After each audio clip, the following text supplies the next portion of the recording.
नमस्कार। आपकी अदालत में आपका स्वागत है। चुनाव के इस माहौल में आपकी अदालत में हम पेश करेंगे राजनीति की दुनिया के चमकते सितारों को, ऐसे हेवीवेट्स को जिनसे जनता सवाल पूछना चाहती है, जनता जिनके काम का हिसाब किताब लेना चाहती है। फिर वोट किसे देना है, कुर्सी पर किसे बिठाना है, यह फैसला आपका यानी जनता का। आइए शुरू करते हैं आज का मुकदमा आपकी अदालत में।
अदालत की कार्यवाही शुरू की जाए।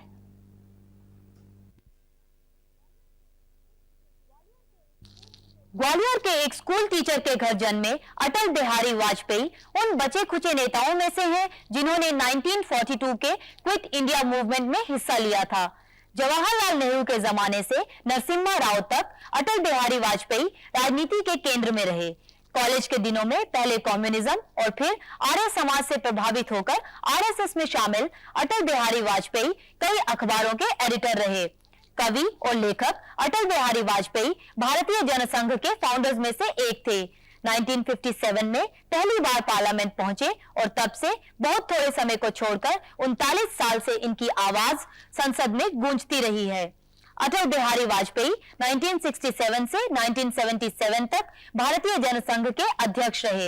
जनता सरकार के विदेश मंत्री बने और 1980 में भारतीय जनता पार्टी की कमान संभाली। पार्लियामेंट के लीडर ऑफ द ऑपोजिशन के तौर पर अटल बिहारी वाजपेयी ने अपनी साख कायम की है। अब प्राइम मिनिस्टरशिप के दावेदार अटल बिहारी वाजपेयी अपने मुकदमे की पैरवी खुद करेंगे। जज हैं साहित्यकार मृणाल पांडे और जनता की ओर से सवाल पूछेंगे रजत शर्मा।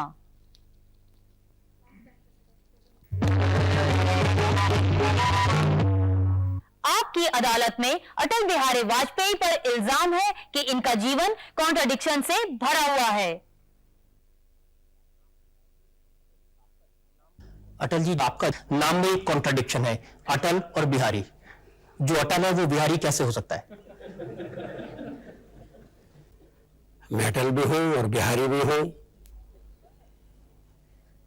जहां अटल होने की आवश्यकता है वहां अटल हूं और जहां बिहारी होने की जरूरत है वहां बिहारी भी हूं। मुझे दोनों में कोई अंतर विरोध नहीं दिखाई देता। अटल जी, ये सच नहीं कि जब शुरू किया था आपने पॉलिटिकल करियर तो आप कम्युनिस्ट भी थे और आर्य समाजी दोनों एक साथ थे? मैं उसे पॉलिटिकल कैरियर की शुरुआत नहीं मानता। एक बालक के नाते मैं आर्य कुमार सभा का सदस्य बना। उसके बाद मैं आरएसएस के संबंध में आया। कम्युनिज्म को मैंने एक विचारधारा के रूप में पढ़ा। मैं कभी कम्युनिस्ट पार्टी का मेंबर नहीं रहा, लेकिन छात्र आंदोलन में मेरी पहले से रुचि थी और उस समय कम्युनिस्ट पार्टी एक ऐसी पार्टी थी जो छात्रों को संगठित करके आगे बढ़ती थी। मैं उनके संपर्क में आया और मैंने कॉलेज की छात्र राजनीति में भाग लिया। एक साथ सत्यार्थ प्रकाश और कार्ल मार्क्स का दास कैपिटल पढ़ा जा सकता है। दोनों में कोई अंतर विरोध नहीं है। अटल जी, जो लोग शुरू में जनसंघ में आपके साथ थे वो कभी कभी ये आरोप लगाते हैं कि जब आप जनसंघ में थे तो आप पंडित जवाहरलाल नेहरू के एडमायरर बन गए थे। हालांकि जनसंघ की जो पूरी संस्था थी वो नेहरू की नीतियों का विरोध करने के लिए बनी थी और आप वहां लोग कहते थे कि नेहरू का विरोध मत करो। इसमें कोई सच्चाई नहीं है। मैंने स्वयं जहां नेहरू जी का विरोध आवश्यक था वहां विरोध किया, और जहां उनकी प्रशंसा जरूरी थी या वो प्रशंसा के अधिकारी थे वहां उनकी प्रशंसा की। मैंने नेहरू जी के मुंह पर पार्लियामेंट में उनको कहा कि आपके व्यक्तित्व में चर्चिल भी है और चैम्बरलेन भी है। कभी आप चर्चिल की तरह से दृढ़ हो जाते हैं, मगर चैम्बरलेन की तरह से घुटने भी टेक देते हैं। नेहरू जी के पास इसका कोई उत्तर नहीं था। आपकी पार्टी के भूतपूर्व अध्यक्ष बलराज मधोक, उन्होंने अपनी किताब में लिखा है कि अटल जी जब नौजवान थे तो इतने प्रभावित हो गए थे, आसक्त हो गए थे, और वो एक प्रस्ताव लेकर आए थे पार्टी में कि पंडित नेहरू की कोई आलोचना न करे। ये गलत बात है। मधोक जी मेरे वरिष्ठ सहयोगी थे। इस समय वो पार्टी में नहीं है। कुछ ऐसी बातें कह रहे हैं जो उनको शोभा नहीं देती। मैं उन पर टिप्पणी नहीं करूंगा। अटल जी, ये सच नहीं कि जब पूरी पार्टी श्रीमती गांधी का विरोध कर रही थी 1971 में, जब भारतीय जनसंघ की प्रमुख भूमिका एक विरोधी दल की थी, उस समय आपने श्रीमती गांधी को दुर्गा कह करके पूरी पार्टी को चकित कर दिया था? मैंने श्रीमती गांधी को दुर्गा कभी नहीं कहा। बांग्लादेश के निर्माण में इंदिरा जी की भूमिका की मैंने सराहना की थी, और वो भूमिका सचमुच में सराहना के लायक थी। लेकिन मैंने लोकसभा में दुर्गा के रूप में उन्हें वर्णित नहीं किया। मैं दुर्गा का उपासक हूं। मैं दुर्गा के विविध रूपों को जानता हूं। दुर्गा दैत्यों का दमन करती है, अपनों को जेल में नहीं भेजती, अपनों का शोषण नहीं करती। ये गलत है। मैंने दुर्गा के रूप में इंदिरा जी को कभी चित्रित नहीं किया। और ये भी गलत है कि 1969 में आपने सोशलिज्म का विरोध किया था, और 1979 में जब भारतीय जनता पार्टी बनाई तो आपने गांधीयन सोशलिज्म का नारा दे दिया। हम लोग मार्क्सवादी विचारधारा का विरोध करते रहे। हम उसे एक अपूर्ण विचारधारा मानते हैं। अटल जी, जो 1969 में आपने भाषण दिया था, उसकी एक कॉपी है मेरे पास में। इसमें आपने समाजवाद के बारे में कहा था। 16th annual session of Bharatiya Jana Sangh in 1969, the Jana Sangh does not subscribe to socialism because we regard this an incomplete and lopsided philosophy grounded on materialistic values. जब गांधीयन सोशलिज्म का नारा दिया 1979 में, जब आपने भारतीय जनता पार्टी बनाई, तो उस समय ये मूल्य बदल गए थे, ये परिभाषाएं बदल गई थी? जी नहीं, मूल्य नहीं बदले। लेकिन जब संविधान में संशोधन कर दिया गया, उसकी प्रस्तावना में यह अनिवार्य कर दिया गया कि हर राजनीतिक दल को लोकतंत्र के साथ साथ समाजवाद और सेक्युलरवाद दोनों का अपने लक्ष्य में, अपने उद्देश्य में उल्लेख करना पड़ेगा। तो सब राजनीतिक दलों ने समाजवाद का समावेश किया। हमने भी उसी दृष्टि से समाजवाद का समावेश किया था। अभी भी समाजवाद में जो समानता का तत्व है, हम उसके समर्थक हैं, हम उसके हिमायती हैं, यद्यपि उसके वाद के पहलू से हमारा मतभेद है। हम समाजवाद को अपूर्ण विचारधारा मानते थे प्रारंभ से। वही बात मैंने 69 में कही। लेकिन उसकी अपूर्णता कुछ मात्रा में कम होती थी जब गांधी जी प्रणीत समाजवाद को स्वीकार किया जाता था। गांधी जी केंद्रीकरण के खिलाफ थे। गांधी जी मानवीय मूल्यों के सबसे बड़े समर्थक थे। समाजवाद के साथ जब गांधी जी को जोड़ दिया गया तो समाजवाद ग्राह्य हो गया, और जैसा मैंने कहा कि संविधान में जो संशोधन किया गया था उसके अंतर्गत हमें उसे स्वीकार करना अनिवार्य हो गया, और वो हमने स्वीकार किया। हमें उसके लिए कोई अफसोस नहीं है। महात्मा गांधी, दीनदयाल उपाध्याय और बॉम्बे क्लब, किसका स्वदेशी आप अपनाएंगे? स्वदेशी को टुकड़ों में नहीं बांटा जा सकता। इस देश को अपने पैरों पर खड़ा होना है। इसका अर्थ ये नहीं है कि हम विदेशों से सहायता नहीं लेंगे। हमें विदेशी टेक्नोलॉजी की जरूरत होगी तो अवश्य हम उसको स्वीकार करेंगे।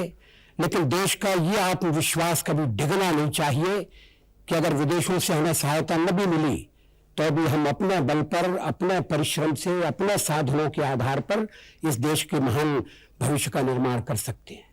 अटल जी, जनता के मन में अभी तक ये साफ नहीं है कि भारतीय जनता पार्टी जब स्वदेशी का नारा देती है तो क्या वो मल्टीनेशनल कॉरपोरेशन का विरोध कर रही है?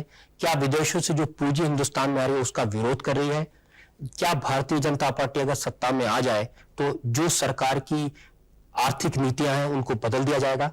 वर्तमान सरकार की आर्थिक नीतियों में हम अवश्य परिवर्तन करेंगे।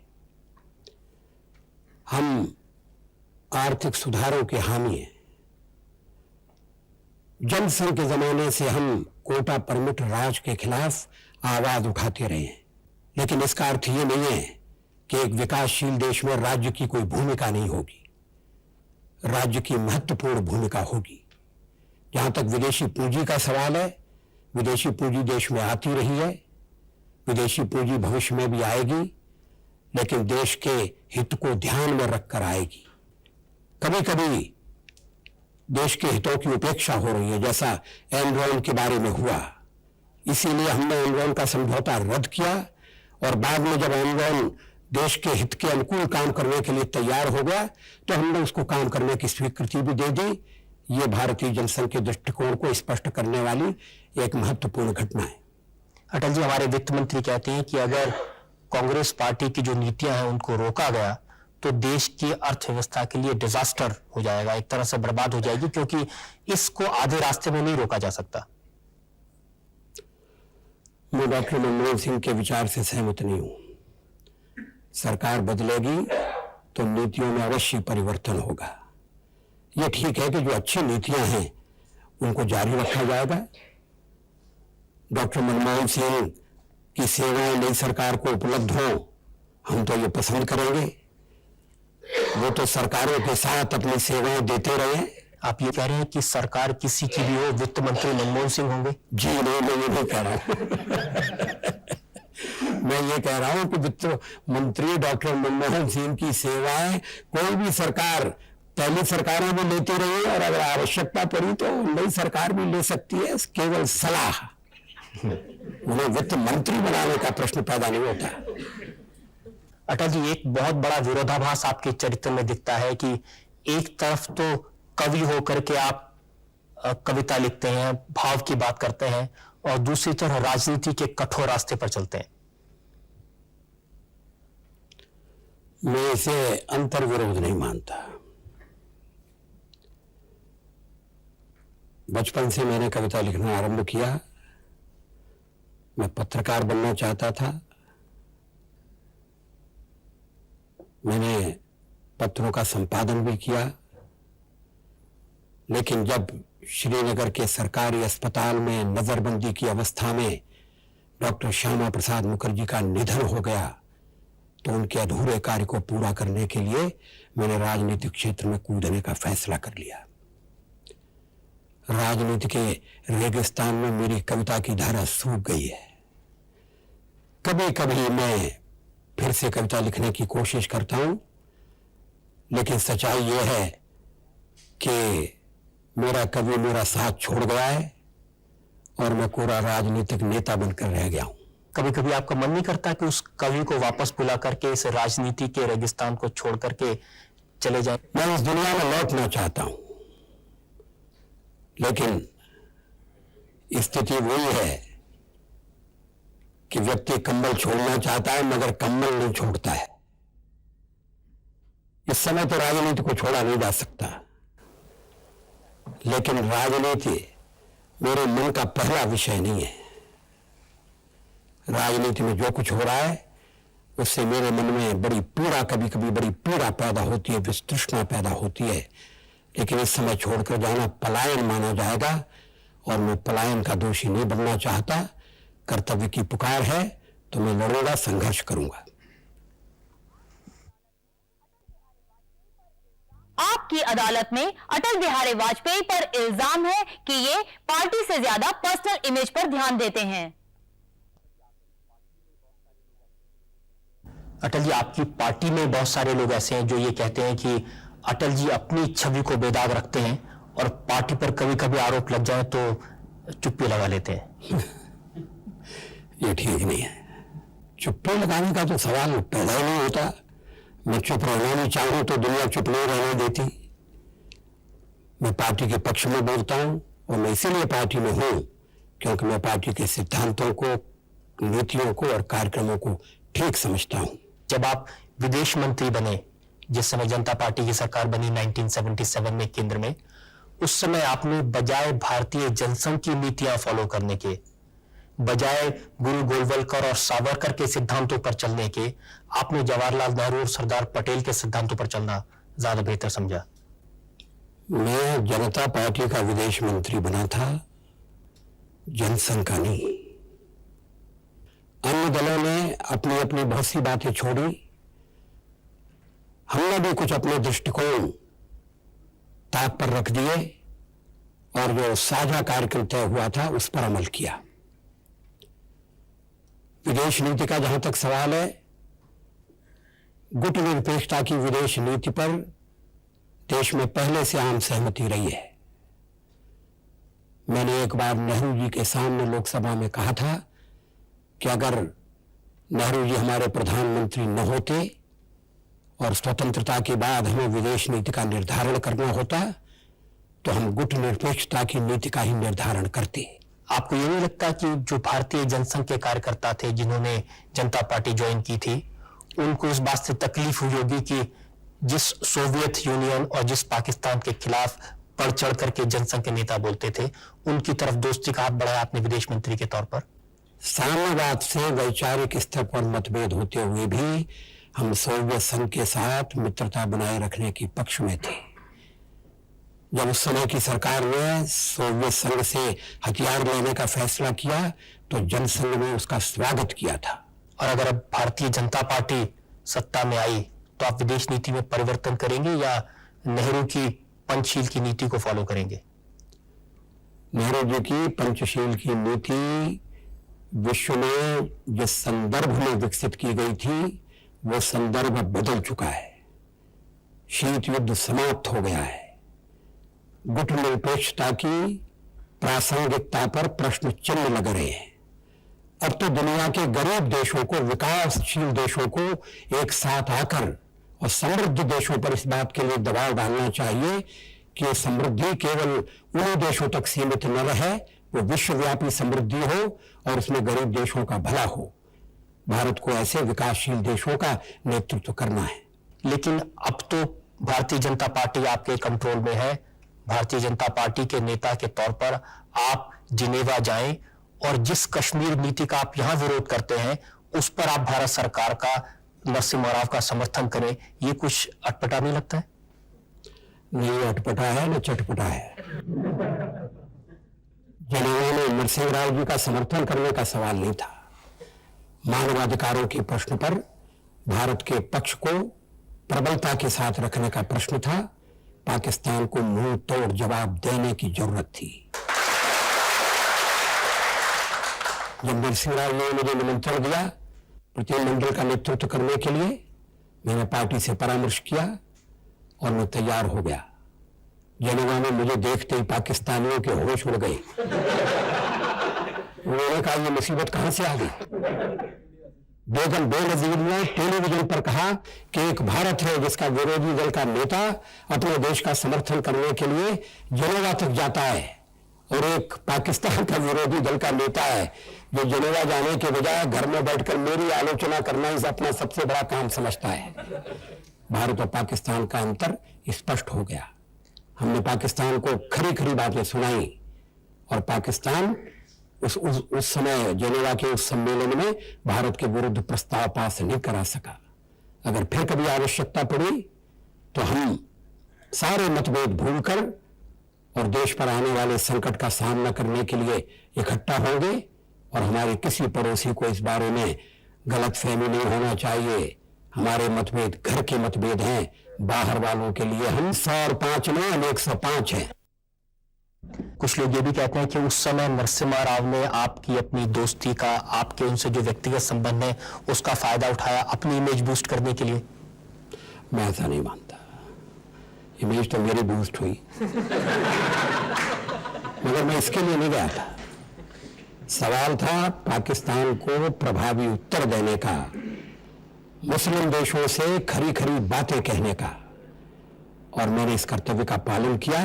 आज मुस्लिम देशों के रवैये में एक परिवर्तन हो चुका है। लेकिन जो कश्मीर की नीति है भारत सरकार की, उसका यहाँ भारत की धरती पर आप जमकर विरोध करते हैं। जी हाँ, वो विरोध करने लायक नीति है, इसलिए हम विरोध करते हैं। 6 साल हो गए, कश्मीर में उपद्रव चल रहा है। 4 विदेशी अपहृत कर लिए गए, सरकार उन्हें छुड़ाने में असमर्थ है। आतंकवाद को कठोरता से दबाया जाना चाहिए और कश्मीर की जनता के दिल को जीतने के लिए साहसपूर्ण कदम उठाए जाने चाहिए। कश्मीर के लोग भारत से अलग होना नहीं चाहते। 1977 में कश्मीर में चुनाव हुए थे, दिल्ली में जनता सरकार थी, स्वतंत्र चुनाव हुए थे, निष्पक्ष चुनाव हुए थे। किसी ने कश्मीर में भारत से अलग होने की आवाज नहीं उठाई। बाद में नई दिल्ली की गलत नीतियों ने कश्मीर के लोगों को हमसे दूर कर दिया। अगर सख्ती का इस्तेमाल किया गया तो उसे दमन का नाम दिया जाएगा। दुनिया का कोई देश अपने देश को तोड़ने की इजाजत नहीं दे सकता। देश के विभाजन को रोकने के लिए देश गृह युद्ध तक चले जाते हैं। हमें तो इसकी जरूरत नहीं है, हमें तो थोड़ी सी सख्ती की जरूरत है।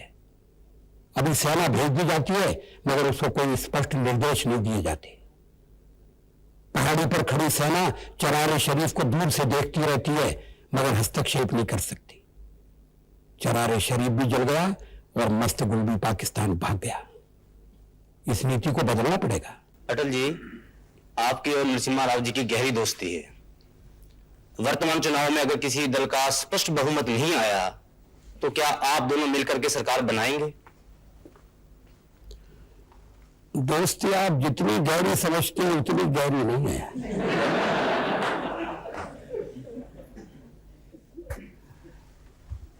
राजनीति में विरोधी शत्रु नहीं होते, राजनीति में विरोधी भी मित्र हो सकते हैं। जहां तक बहुमत का सवाल है, हमें पूरा विश्वास है कि भारत की जनता हमें बहुमत देगी। भारतीय जनता पार्टी की सरकार बनेगी और हमें किसी का सहारा ढूंढने की जरूरत नहीं पड़ेगी। उनके समर्थक हैं, वो बार ये कहते हैं कि अगर अटल जी प्रधानमंत्री बनेंगे तो नरसिम्हा राव को राष्ट्रपति बना दिया जाएगा। मैंने तो उल्टा सुना है कि वो अगर प्रधानमंत्री बने तो वो मुझे राष्ट्रपति बना देंगे। अगर हमारे बहुमत में कोई कमी रहती है तो हम कुछ क्षेत्रीय दलों का सहयोग लेकर सरकार बनाना ज्यादा पसंद करेंगे। कांग्रेस के साथ गठबंधन का तो प्रश्न पैदा नहीं होता। लेकिन नरसिम्हा राव आपको राजनीति में अपना गुरु मानते हैं, उनका क्या होगा? उन्होंने किसी साहित्यिक समारोह में ये बात कही थी तो मैंने उनसे कहा था कि आजकल गुरु से काम नहीं चलता, गुरु घंटाल की जरूरत होती है और गुरु घंटाल मैं बन सकता हूं और ना आप बन सकते हैं। अटल जी, कभी कभी दबी जबान से ये भी कहा जाता है कि भारतीय जनता पार्टी में नेतृत्व में सुप्रीमेसी के लिए आप में और अडवाणी जी में संघर्ष था और उन पर आरोप लगा करके एक तरह से आपके मित्र ने अपने गुरु की मदद की है। इस मामले में चेले ने गुरु की कोई मदद नहीं की है। चेला तो खुद मुसीबत में फंस गया है। पार्लियामेंट में नरसिंहराव जी के ऊपर मैंने स्पष्ट आरोप लगाया कि आप अडवाणी जी को चार्जशीट कर रहे हैं, आप अडवाणी जी पर धन लेने का आरोप लगा रहे हैं, मगर जैन के बयान में जो उसने सीबीआई की टीम को दिया, प्रधानमंत्री के ऊपर भी 3.5 करोड़ रुपया लेने का आरोप लगाया गया है। क्या उस आरोप की जांच हो रही है? अन्य दलों के नेताओं ने भी लोकसभा में यह प्रश्न पूछा, इसका कोई उत्तर नहीं मिला। अटल जी, इंप्रेशन तो ये क्रिएट हुआ कि आपने लिहाज किया नरसिम्हा राव का, आप इस मामले में सीधे सीधा आरोप नहीं लगाना चाहते थे, लेकिन चूंकि पार्टी ऐसी कंपल्शन की हालत में थी तो आपको एक तरह से मजबूर किया गया उन पर आरोप लगाने के लिए। जी नहीं, मुझे किसी ने मजबूर नहीं किया। जब तथ्य मेरे ध्यान में लाए गए, उससे पहले ये तथ्य मेरे ध्यान में नहीं था। जब मैंने बयान देखा, सीबीआई की प्रोग्रेस रिपोर्ट देखी, जो प्रोग्रेस रिपोर्ट डायरी के आधार पर बनी थी, तो मैंने उसको प्रचारित करना, प्रसारित करना अपना कर्तव्य समझा। आपने दूसरा आरोप लगाया प्रधानमंत्री पर झारखंड मुक्ति मोर्चा के लोगों को पैसा देने का। जिस मेंबर ऑफ पार्लियामेंट ने आरोप लगाए थे, उन्होंने बाद में बयान जारी किया। उन्होंने अखबार वालों से कहा कि मुझे अटल जी ने इस्तेमाल किया प्रधानमंत्री पर हमला करने के लिए। मुझे किसी को इस्तेमाल करने की जरूरत नहीं थी। प्रेस सम्मेलन में उन्होंने अपनी इच्छा से बयान दिया, मैंने कोई दबाव नहीं डाला। मुझे दबाव डालने की क्या जरूरत। उनके बयान के बिना भी जो आरोप है उसके प्रमाण में समाचार पत्रों में बातें छपी हुई हैं जो इस बात की पुष्टि करती हैं कि झारखंड मुक्ति मोर्चे के सदस्यों को मतदान में कांग्रेस का साथ देने के बाद 40-40 लाख रुपए दिए गए, एक दिन दिए गए, एक ही बैंक में जमा किए गए और एक ही दस्तखत से किए गए। बाद में उन्होंने दबाव में अपना बयान बदल दिया, मुझे इसके लिए अफसोस है। पहला जो बयान दिया था हमें कैसे मानने अपनी मर्जी से दिया था, और दूसरा बयान उन्होंने दबाव में आकर दिया था। पहला बयान उन्होंने प्रेस कॉन्फ्रेंस में दिया, प्रेस वाले इसके साक्षी हैं। वो बयान उनके हाथ से लिखा हुआ था। जब उन्हें लोकसभा में बोलने का मौका मिला, उन्होंने ये नहीं कहा कि मेरे ऊपर दबाव डालकर वो बयान दिलवाया गया था। वो लोकसभा के अध्यक्ष से मेरी शिकायत कर सकते थे, लेकिन तथ्य सामने है, बैंक में पैसा जमा है। अभी तक इस प्रश्न का उत्तर नहीं मिला है कि वो पैसा कहां से आया। जो हवाला कांड हुआ, जिसमें भारतीय जनता पार्टी के अध्यक्ष लाल कृष्ण आडवाणी पर भी सीधे आरोप लगाए गए। आडवाणी जी के जो विरुद्ध आरोप लगे हैं उनमें कोई आधार नहीं है, उनका कोई प्रमाण नहीं है। आडवाणी जी मंत्री नहीं थे जो जैन का कोई भला कर सकते। मैं नहीं समझता कि नरसिंह राव जी हवाला कांड को उद्घाटित होने देना चाहते थे। 2 साल तक मामला उनके पास पड़ा रहा और कोई कार्रवाई नहीं की गई।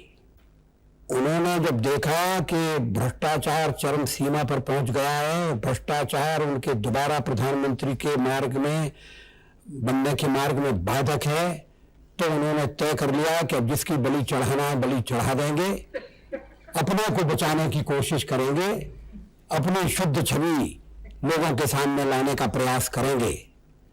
और इसलिए उनकी पार्टी के सदस्यों को बिना फंसाए तो विरोधी दल के सदस्यों को भी नहीं फंसा सकते थे। आप समझते हैं कि इस पूरे हवाला कांड से प्रधानमंत्री नरसिम्हा राव की छवि में सुधार हुआ है? कम से कम ये इमेज बनी है कि वो भ्रष्टाचार के खिलाफ लड़ने को तैयार है। ऐसा थोड़ा सा भाव लोगों के मन में पैदा हुआ था, लेकिन जब ये बात उद्घाटित हुई कि नरसिंह राव जी स्वयं जेल से 3.5 करोड़ रुपए ले चुके हैं, तो फिर ये सारा प्रभाव नष्ट हो गया।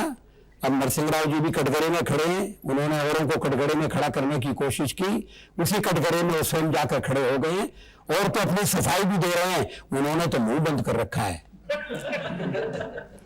तो ये मान लें कि इस पूरे कांड का अगर किसी को फायदा हुआ तो अटल बिहारी वाजपेयी को। मैं नहीं जानता कि मुझे कौन सा फायदा हुआ है। कोई नगद फायदा तो हुआ नहीं है। नहीं, फायदा नुकसान का सवाल नहीं है।